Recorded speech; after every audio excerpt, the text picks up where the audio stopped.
Hello, my friends. John Peterson from the Arlington Institute. We're going to talk about information and how that information is controlled and how it influences and shapes the reality that we all experience. So I want to tell you a little bit of a story first, but let me start with a quote from Bill Casey. William Casey was the director of Central Intelligence for Ronald Reagan.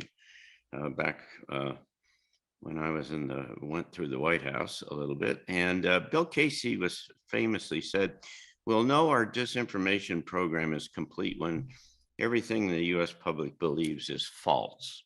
I had a friend who ran the Central Intelligence Agency. His name was William Colby.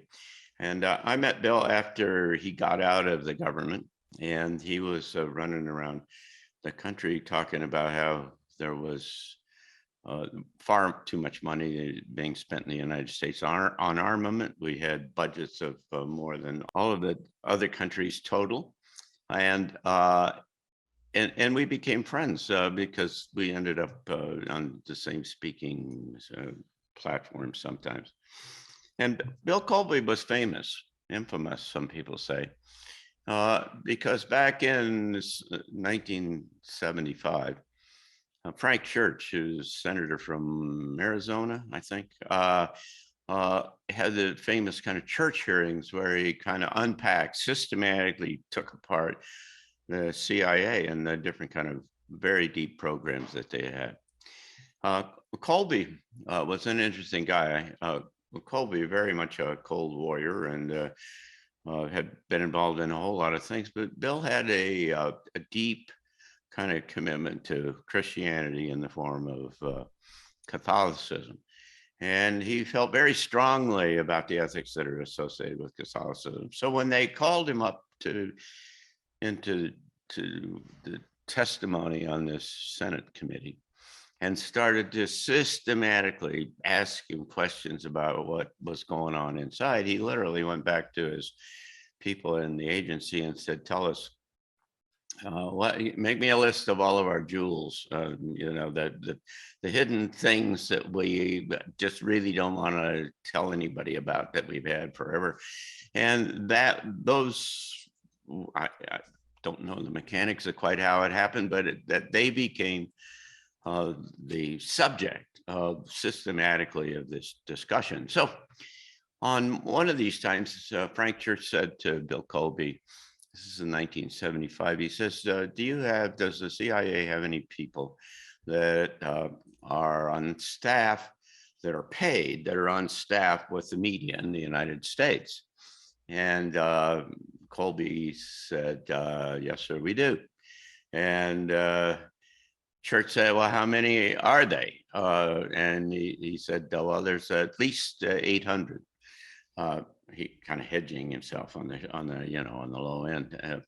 And then and they said, "And what do they do for you?" And Colby said, "Well, they promote articles and stories that we want promoted, and they kill stories and things that we want killed."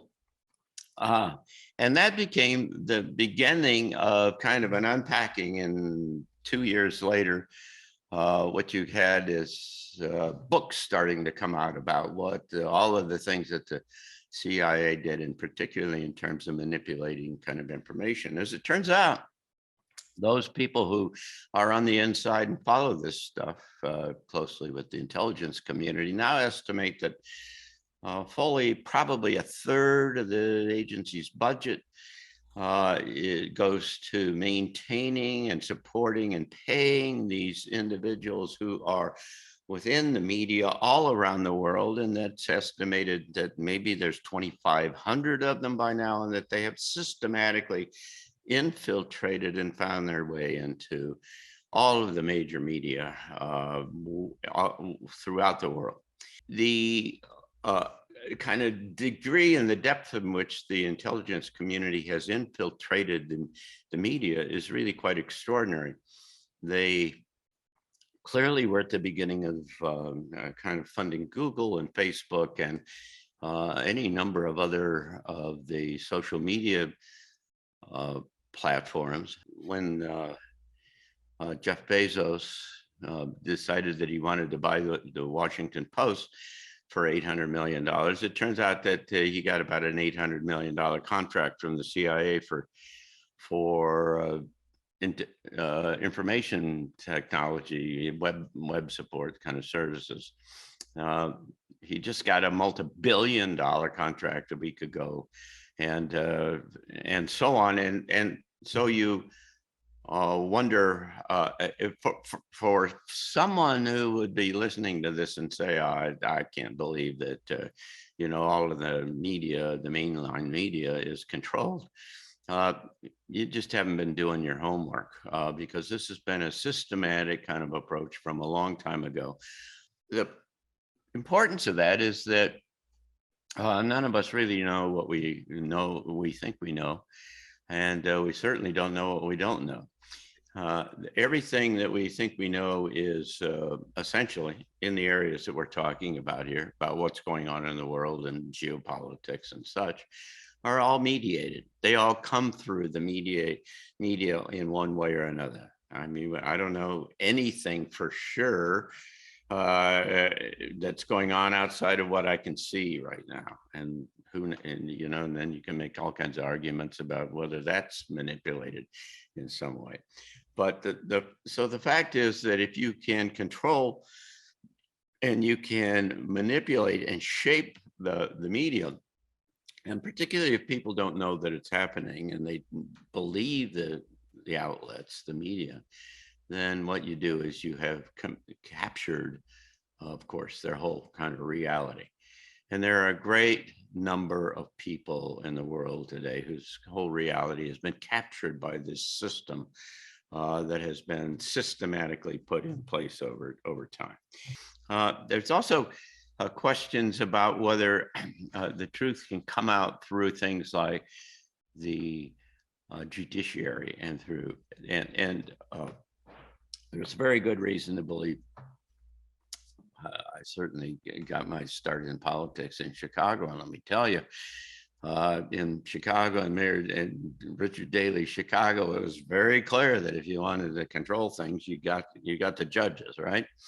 And if you selected the judges or got the judges, so then you could kind of control the output out of the back end of the thing. And so there are things like the headline here, these are some things I just picked up this morning. The judiciary refuses to rule on the 2020 elections. They keep saying that it's a baseless conspiracy theory, and they won't even consider the multiple kind of lawsuits that are being brought to kind of expose this, because if they take on the lawsuit, then it gives a chance for discovery and so on. And it's as we all know, it's even more acute as it works its way down through social media.